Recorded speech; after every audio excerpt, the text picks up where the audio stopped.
네, 반갑습니다. 21번째 시간을 하도록 하겠습니다. 오늘은 항협심증제에 대한 이야기를 하도록 하겠습니다.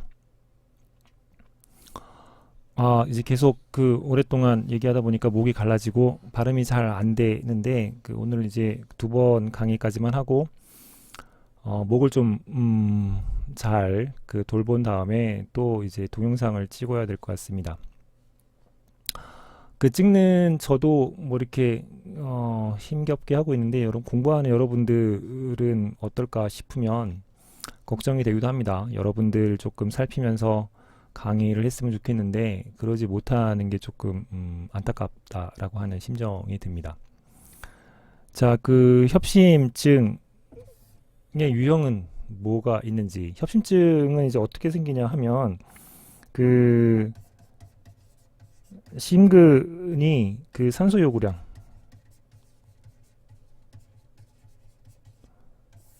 있겠죠. 이게 이제 충분하게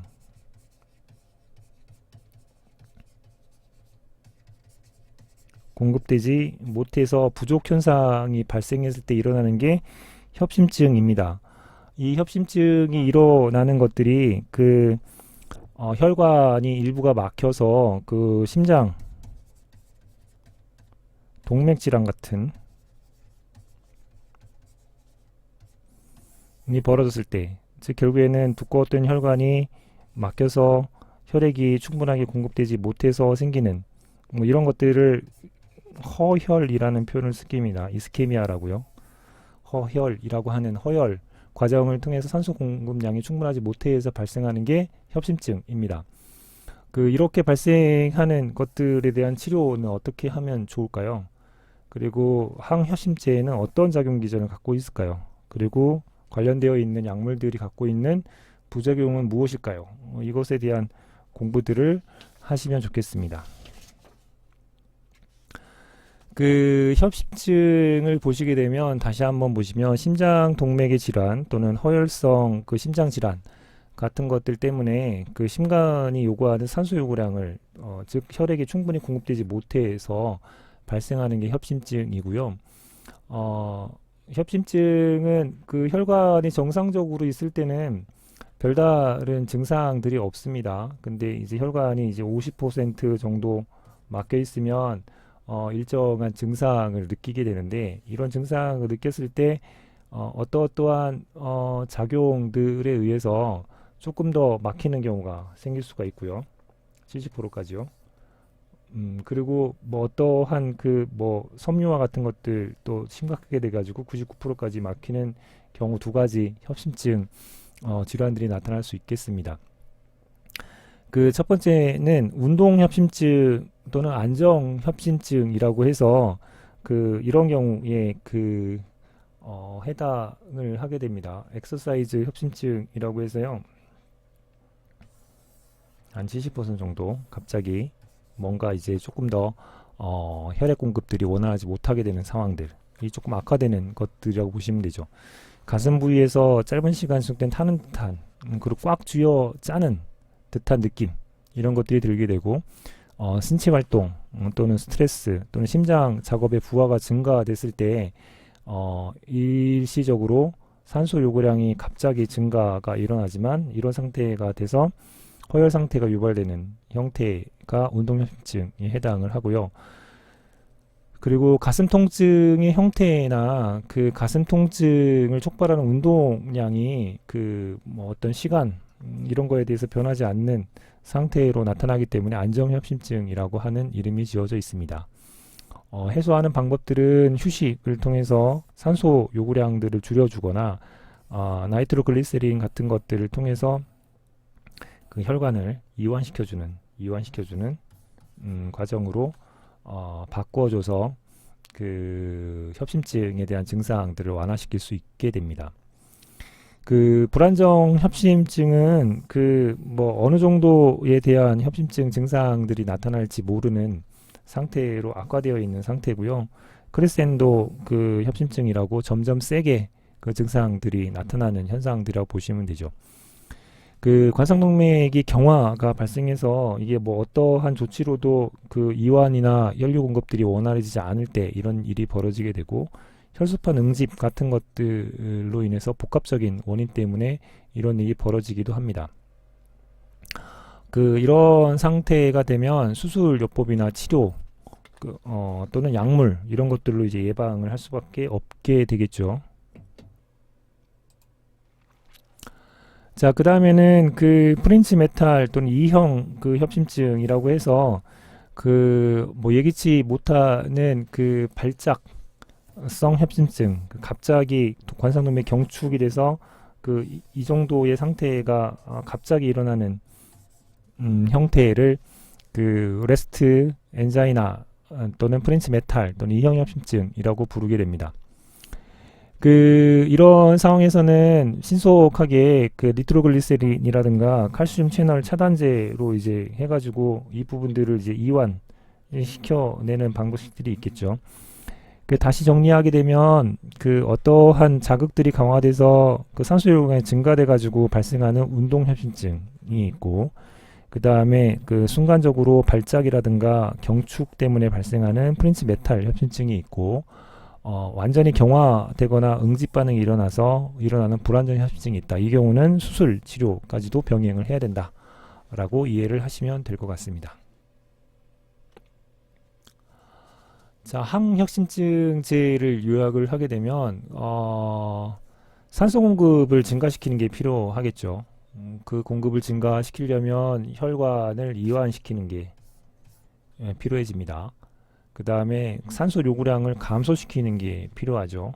이 경우에는 심장을 천천히 뛰게 하는 것들이 필요해질 겁니다. 따라서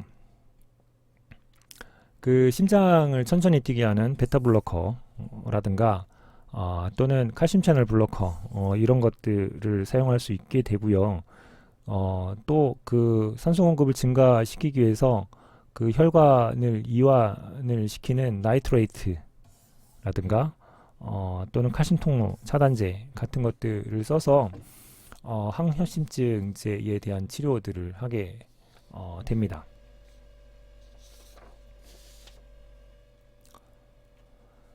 안정협심증 환자의 치료 알고리즘을 보시게 되면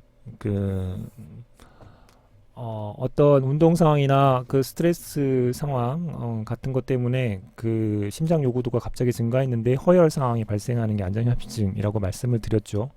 그랬을 때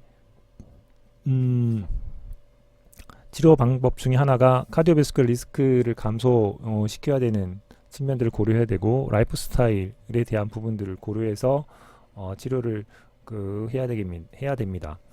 이런 상황에서 심통이 발생했다라고 하게 되면 설아로 급하게 빨리 신속하게 증상을 완화시켜야 되겠죠. 그때 쓰는 게 니트로글리세린이라고 하는 설화정을 쓰게 되고요. 이렇게 증상이 완화된 이후에 베타블로커를 사용합니다. 베타블로커를 쓰고 나서 심장이 천천히 뛰게 하는 거죠. 그러고 나서도 이제 충분하게 이제 그 부분들을 해소하지 못했다. 그러면 장시간 작용하는 나이트레이트로 이제 추가를 해주거나 또는 칼슘 채널 블로커 같은 것들을 추가로 처방을 하게 됩니다. 그래도 안 되는 상황이 발생하게 되면 나놀라진까지 처방을 하는 과정으로 안전성 협심증 환자 치료를 하는 과정을 받게 되죠. 나놀라진 같은 경우에는 소디움 채널 억제제입니다. 그래서 이제 소디움 채널 억제까지 들어가서 심장의 이제 부하를 낮춰주는 과정으로 치료 알고리즘이 만들어져 있다 라고 생각을 하시면 되겠죠.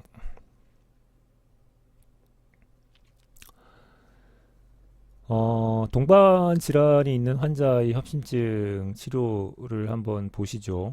뭐 질환이 아무것도 없을 때 협심증 치료에 뭘 쓰느냐 하게 되면 롱 액팅 나이트레이트, 베타 블로커, 그 다음에 칼슘 채널 블로커 라는 것들을 쓴다 보시면 되고, 이 검정색으로 되어 있는 게 일반적으로 사용하는 약이고요.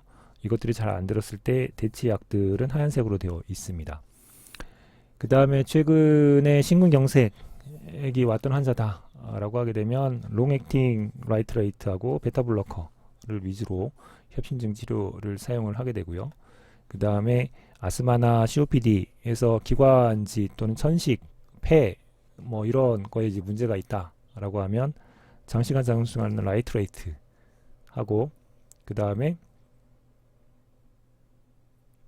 칼슘 채널 블로커 이런 것들을 사용할 수 있게 되겠습니다. 고혈압 같은 것들이 동반 질환이 있는 분들한테는 베타 블로커랑 칼슘 채널 블로커를 중심으로 고혈압 치료의 효과가 동시에 있는 약들을 위주로 처리하게 되어 있고요. 그것들이 안 들으면 이제 혈관을 이완할 수 있는 롱액팅 라이트레이트까지도 고려해 볼 수 있게 됩니다. 그 당뇨가 있는 분들은 그 롱액팅 라이트레이트하고 칼슘 채널 블로커를 위주로 해서 처방을 하는 과정을 겪게 되고요. 그 다음에 그 만성 신장 질환이 있는 분들은 그 롱액팅 라이트레이트하고 칼슘 블로커를 그 위주로 하되 뭐 이것도 잘 안 들으면 베타 블로커까지 쓸 수 있는 과정으로 협심증 치료를 하게 되어 있습니다. 그러면 그 각각의 그 베타 블로커 또는 칼슘 채널 블로커, 롱액팅 라이트레이트의 특징들에 대한 설명들을 추가적으로 더 드리도록 하겠습니다. 그 베타 아드레날 차단제는 뭐 계속 나왔죠. 고혈압 치료제 파트에서도 나왔고, 신부전 치료 파트에서도 나왔었던 약들입니다. 그래서 다시 한번 설명드리면 그 베타 1이 이제 심장에 작용하는 부분들에 있는 그 베타 수용체의 대표적인 거죠. 그래서 베타 1 선택적인 부분들이 있고 뒤에 있는 롤로 끝난다고 말씀드렸습니다. 그 다음에 베타 2도 있는데 1, 2 둘 다 작용하는 프로프라놀이라고 하는 비선택적 베타 블로커가 있습니다. 심장을 느리게 천천히 뛰게 하게 되겠죠. 따라서 그 심장에서 필요로 하는 그 산소 요구량 이런 부분들을 감소시키는 작용을 하게 됩니다. 부작용은 천식 같은 게 일어날 수 있습니다. 왜냐하면 그 베타2 작동을 시키면 기관지 이완을 시키는데 그런 부분들을 차단을 시키게 되면 기관지를 수축, 이완되지 못하도록 하기 때문에 벌어지는 천식이 유발될 수 있고요. 그 다음에 신부전이 그 오히려 발생할 수도 있게 되죠. 그리고 혈당하고 고지혈증 유발할 수 있게 되는 문제가 있고, 그 다음에 그 성기능 장애에 대한 문제도 발생할 수 있게 됩니다. 그 칼슘 통로를 차단을 하게 되면 심장 운동 또는 수축에 되게 중요한 부분이죠. 그 신부전에서도 사용했던 약들이고요. 그래서 심장의 운동하고 혈관을 수축을 시켜서 그 심근의 산소 소비량을 감소시키는 과정으로 작용을 하게 됩니다. 그 디히드로피리딘 칼슘 통로 차단제가 있고 비히드로피리딘 칼슘 통로 차단제 두 가지의 구조적인 차이를 가지고 나눠져 있습니다. 그 디히드로피리딘 칼슘 통로 차단제 같은 경우는 그 세동맥 혈관 이완제에 해당을 하고요. 주로 세동맥에서 주 작용들을 하기 때문에 관상동맥 질환, 관상동맥 질환에는 그 피하는 게 조금 좋을 것 같습니다. 고혈압 환자의 그 급성 심근경색이 오히려 관상동맥 질환에서는 증가하는 경향이 있기 때문에 이 부분들을 피하는 게 좋고요. 그래서 이제 그 대안으로 그 쓸 수 있는 것들이 디히드로피리딘 칼슘 통로 차단제죠. 베라파밀이나 딜티아젬 이런 것들이 있는데 주로 이형 협심증에 유용한 칼슘 통로 차단제가 되겠습니다. 유기질산염 같은 경우는 나이트로 옥사이드를 이제 주로 생성을 하는 특징들을 갖고 있는데 NO라고 하는 것들이 생성이 많이 되면 관상동맥 또는 정맥 이완 이런 데 이제 효과를 나타나게 됩니다. 따라서 나이트레이트가 들어가게 되면 많아지면 그 나이트릭 옥사이드 NO가 증가를 하게 되고요. NO가 증가를 하게 되면 사이클릭 AMP가 증가를 하게 되고 사이클릭 AMP가 증가를 하게 되면 네, 보이시나요? 그 마이오신의 디포스포 릴레이션이 벌어져서 결국에는 스무스 머슬 이런 부분에 있어서 그 이완이 강력하게 일어나는 현상들이 생기게 됩니다. 약물 작용을 좀 살펴보면 그 단기간 작용하는 그 나이트로글리세린이 있고요. 나이트로글리세린 주로 이제 단기간 작용을 하게 되죠. 설화정으로 이제 주로 쓰게 되고 급성 협심증 발작에 사용하게 됩니다. 급성 협심증 발작에 사용하는 키 포인트는 작용하는데 걸리는 시간이 최단 시간에 작용을 해야 되겠죠. 이것들 중에서 그 설화로 쓰는 그 나이트로글리세린 같은 게 2분 만에 그 워킹을 하기 때문에 급성 협심증 발작에 설화정 나이트로글리세린을 쓸 수 있게 될 겁니다. 이걸 오랄로 투여하게 되면 발현하는데 35분, 작용시간 이렇게 길게 나게 되고요. 트랜스더멀로 처리하게 되면 이런 그 약동학적 지표를 그리게 됩니다. 그 기본적으로 나이트로글리세린의 그 단시간 사용에 비해서 그 장시간 사용하는 그 이소비드 디나이트레이트라고 하는 설화정 또는 경구정들을 쓸 수 있게 됩니다. 이것들은 상대적으로 비교를 해보면 아실 수 있겠죠. 같은 설화정인데 작동시간 5분이 걸리고 1시간 정도 작용을 하고요. 오랄로 하게 되면 어떻게 되고 그리고 다른 제조로 익스텐디드 릴리즈를 만들게 되면 굉장히 긴 시간 동안 작용할 수 있는 형태들도 만들 수 있다 라는 걸 살펴볼 수 있습니다. 유기질산염이 갖고 있는 그 부작용들을 보게 되면 두통이라든가 저혈압, 혈관이 이완되기 때문에요. 벌어질 수 있게 되고요. 그리고 오히려 반사성으로 빈맥이 발생할 수 있는 그 역설적인 상황도 발생할 수 있게 됩니다. 그 발기부전 치료제에 사용하는 비아그라, 주성분이 실데나필인데 이것도 이제 혈관 이완을 할 수 있는 기능을 하게 됩니다. 그래서 나이트레이트 질하고 같이 이제 복용을 하게 되면 강력한 그 혈관 이완 효과들 때문에 그 문제를 발생할 수 있어서 함께 복용하는 것들은 금기되어 있다라는 것도 같이 이해해 주시면 될 것 같습니다.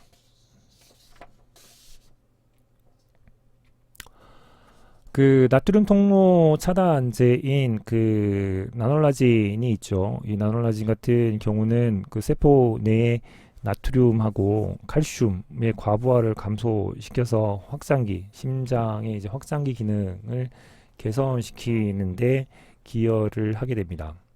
그래서 그 항협심증에도 사용을 하고요. 그리고 항부정맥제에도 쓸 수 있는 약이 되겠죠.